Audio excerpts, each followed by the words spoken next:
सदगुरु जोगी पीरदान से समझेंगे कि एक ही मंत्र का जप करने से क्या क्या लाभ होता है और अलग अलग मंत्रों का जप करने से क्या क्या नुकसान हो सकता है।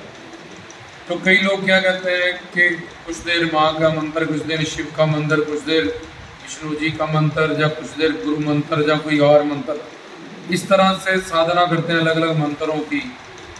तो इसमें अलग अलग मंत्रों की अगर हम साधना करते हैं तो हमें क्या लाभ होने वाला है या क्या कोई नुकसान होता है, उससे इसके बारे में समझेंगे। तो अगर तो गुरु पूर्ण श्रोत्रिय ब्रह्मनिष्ठ और उनसे तुमने शिक्षा दीक्षा लिए, गुरु मंत्र प्राप्त किया है, तो अब गुरु ब्रह्मा गुरु विष्णु गुरु देवो महेश्वरा, ब्रह्मा जी के सब ऋषि मुनि ब्रह्मा जी के पुत्र हैं और विष्णु जी के 24 अवतार और शिव के 19 अवतार। अब तुमने गुरु से मंत्र जब प्राप्त किया, गुरु पूर्ण है, तो उस मंत्र में सब अवतारों का मंत्र ऑटोमेटिकली समाया रहता है। जैसे बड़ी चीज में छोटी चीज कोई समा जाती है, ऐसे गुरु भक्ति में सब भक्तियाँ समाई रहती है। जो गुरु भक्ति करते हैं, गुरु के दिए हुए मंत्र का जप करते हैं, तो उनको अलग अलग किसी भी मंत्र का जप करने की जरूरत नहीं होती। सब अवतारी या सब संत महात्मा लोग उस पे खुश रहते हैं, कृपा करते हैं, रहमतें करते हैं कि ये अपने गुरु का मंत्र है जो उसका जप कर रहा है। तो उसके नीचे की जितनी भी भक्तियाँ हैं, राजस भक्ति, सात्विक भक्ति, निर्गुणा भक्ति, परमात्मा भक्ति, भगवत भक्ति, तो सबसे बड़ी गुरु भक्ति। तो जैसे जड़ को पानी लगा दिया तो सब जगह पानी ऑटोमेटिकली चला जाता है। तो ऐसे ही जो सिर्फ गुरु मंत्र का जप करते हैं, तो हमारे संचित क्रियामान प्रारब्ध 3 तरह के कर्म होते हैं। संचित कर्मों के पापों की वजह से हमें दुख मिलता है। जितनी भी परेशानियाँ तकलीफ़ें हमारे जीवन में हमारे पापों की वजह से हैं, अनंत जन्म जो हमने किए हैं, तो उन पापों को हमने भस्म करना है, जलाना है। नाम पवित्र है, नाम में नामी अपनी पूरी शक्तियों के साथ बैठा रहता है और नाम पवित्र होता है। राम से बड़ा राम का नाम होता है। तो नाम समर्थ होता है उन सब पापों का नाश करने के लिए। तो अब नाम, अगर तुम्हें कहीं पानी खोदना है जमीन में, तो तुम 10 बार यहाँ खोदोगे, 10 बार वहाँ खोदोगे, 10 बार वहाँ खोदोगे, तो कहीं भी तुम्हें पानी नहीं मिलेगा। अब तुम्हें किसी भी मंत्र में तुम जब पढ़ोगे, चाहे कोई भी मंत्र है वो, तो शुरू में तो उसमें रस आएगा नहीं, तुम्हारा ध्यान भटकेगा, क्योंकि अनंत जन्म तुम्हें काम क्रोध लोभ अहंकार का, मोह ममता का, संसार घर परिवार का एक्सपीरियंस है। वो कुछ दिन की साधना के बाद जब वो तुम्हारी ये तकड़ी पहले जो इस तरफ को झुकी हुई है संसार की तरफ, अनंत जन्म के पापों और कर्मों के साथ, और तुम्हें काम क्रोध लोभ अहंकार या राग द्वेष का ही एक्सपीरियंस है, इसलिए सिमरन में मन, जब मंत्र में मन नाम जप में इतनी जल्दी तो जुड़ नहीं जाएगा, इतनी जल्दी तुम्हें रस नहीं आ जाएगा। उसमें तुम्हें साधना करनी पड़ेगी, मशक्कत डालनी पड़ेगी। कुछ दिनों के बाद जैसे ये तगड़ी धीरे धीरे धीरे पहले बराबर होएगी, फिर वो दूसरी तरफ झुकने लगेगी, तो तब नाम का रस आएगा। तब जब वो मंत्र तुम पढ़ोगे, जैसे अल्लाह हुआ है, वाहिगुरु है, राम नाम है, श्याम नाम है, कृष्ण नाम है, राधे मंत्र है, कोई भी मंत्र हो, तो उसके बाद तुम्हें उसमें शक्ति, उसमें रस, जब तुम वो पढ़ोगे, फिर हरे कृष्णा या अल्लाहू या वाहिगुरु या राम नाम, तो अब तुम्हारी तकड़ी 50% पहले हो गई है। कुछ दिनों के जितनी तुम्हारी पुरानी साधना होगी, अच्छे कर्म पुण्यदान होंगे, किसी को 6 महीने में, किसी को 10 दिन में, किसी को 1 साल में, 2 साल में वो रस आना शुरू हो जाएगा। जैसे संसार में हमने जो भी सीखा किया, अभ्यास से किया, बार बार उन चीज़ों का जिनका हमने अभ्यास किया वो चीज़ें हमें आ गई।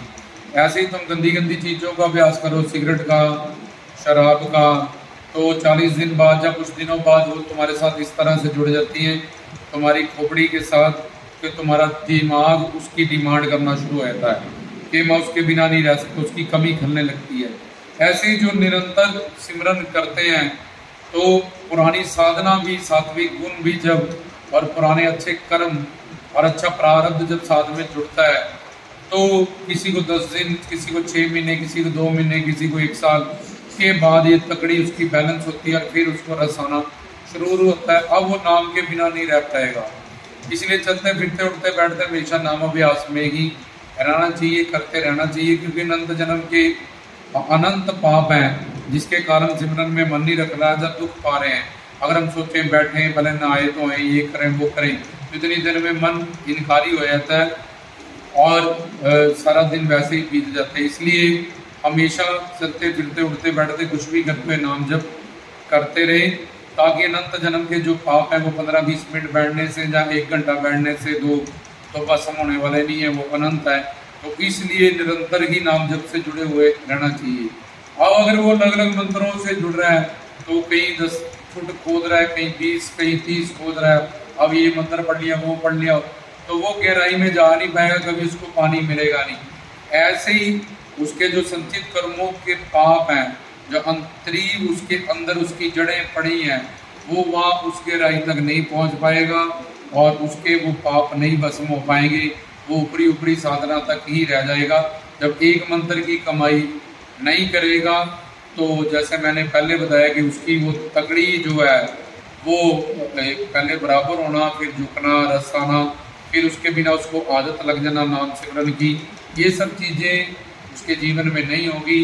तो इसलिए फिर वो कितने भी मंत्र करे, अलग अलग मंत्र पढ़ता रहे, अलग अलग जप करता रहे, उसमें कोई फ़ायदा उसको होने वाला नहीं है, उल्टा अहंकार हो जाएगा उसको। और मैं इसका भी मंत्र पढ़ता हूँ, विष्णु जी का भी, माता रानी का भी पढ़ता हूँ, कृष्ण जी का भी पढ़ता हूँ, गुरबानी भी पढ़ता हूँ, कलमा कलाम भी पढ़ता हूँ, जब कुछ और भी पढ़ता हूँ, लेकिन कहीं भी वो एक जगह पे जब तक एक मंत्र को ही हम उसका ही जप नहीं करेंगे, जब उन मंत्र का ही जप नहीं करेंगे, तब तक हम कहीं तक भी नहीं पहुँचेंगे। जैसे तुम्हें दिल्ली जाना है तो दिल्ली के रास्ते तुम चलते जाओ तो डिस्टेंस कम होता जाएगा, तुम्हें बोर्ड से पता चलता जाएगा। पानी को उबालते जाओगे तो वो उबड़ जाएगा, भाप बन जाएगा।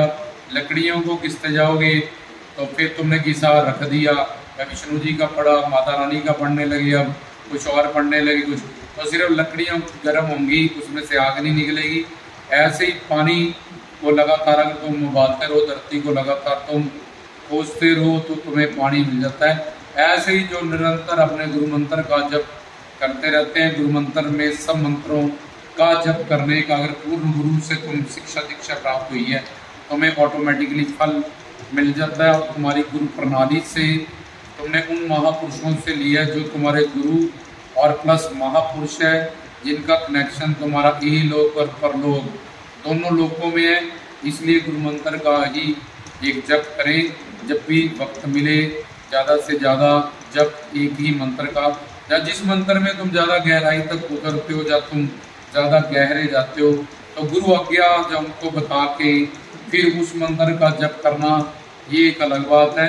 नहीं तो हमें अपने गुरु मंत्र का ही जप करना चाहिए और उसी की गहराइयों तक उतरना चाहिए, इस यकीन के साथ, इस विश्वास के साथ कि ये गुरु मंत्र है और गुरु भगवान से बड़े हैं, और गुरु ब्रह्मा, गुरु विष्णु, गुरु देवो महेश्वरा, ये उनका मंत्र मुझे दिया हुआ है। जैसे वाल्मीकि जो को मरा मरा मंत्र, राम मंत्र मिला था, लेकिन उन्होंने राम भी इतने पाप किए थे वो नहीं कह पाए, तो उन्होंने मरा मरा कहा, तो गुरु ने कहा चल तब तक मरा मरा ही को, तो मरा मरा कहने से ही वो राम नाम की दात उन्हें मिली। 10,000 साल पहले उन्होंने रामचरितमानस लिख दिया, रामचंद्र जी के अवतार को देख भी लिया और रामायण में लिख भी दिया। अवतार 10,000 साल बाद में हुआ। मीरा ने भी ऐसे गिरधर गिरधर जो नाम है वो गुरु रविदास जी से प्राप्त किया था।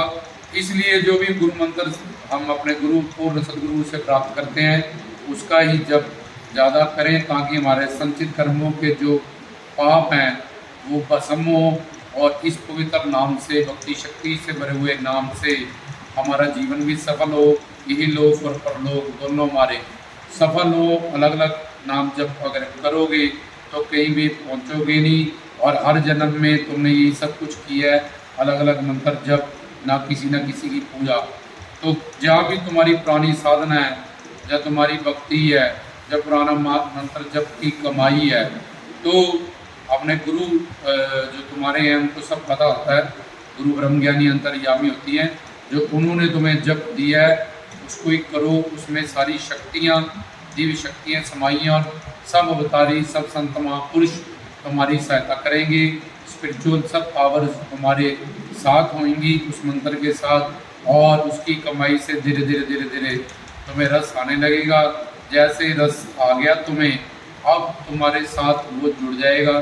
जैसे तुम खाए बिना, नहाए बिना, सांस बिना लिए बिना, ये दिल धड़के बिना जीवन नहीं है, ऐसे ही उस चेला चेली का या उस सत्संगी का फिर नाम जप किए बिना उसका गुजारा नहीं है। उसकी जब जी सबल हो जाती है, उसके अंदर जाप प्रकट हो जाता है, फिर वो श्रोता हो जाता है, उसके अंदर वो मंत्र चलता रहता है। उसकी आनंद में, मस्ती में ही वो हमेशा मस्त रहता है। संसार में कैसा भी वातावरण हो, लेकिन वो परम आनंद, परम शांति, परम सुकून, परम निधि से अब जुड़ गया हुआ है। इसलिए उसके जीवन में आनंद, सुख, शांति, प्रेम ये सब कुछ आ जाता है। आशीर्वाद ही आशीर्वाद, कृपाएं कृपाएं उसकी हो जाती है। इस संसार के भी उसके आदि देवी का भौतिक आध्यात्मिक माया से मिलने वाले, जल संचित कर्मों से मिलने वाले सब पाप वो नष्ट कर लेता है, और यही लोक और परलोक दोनों लोकों में सुख पाता है। रामदास की तरफ से।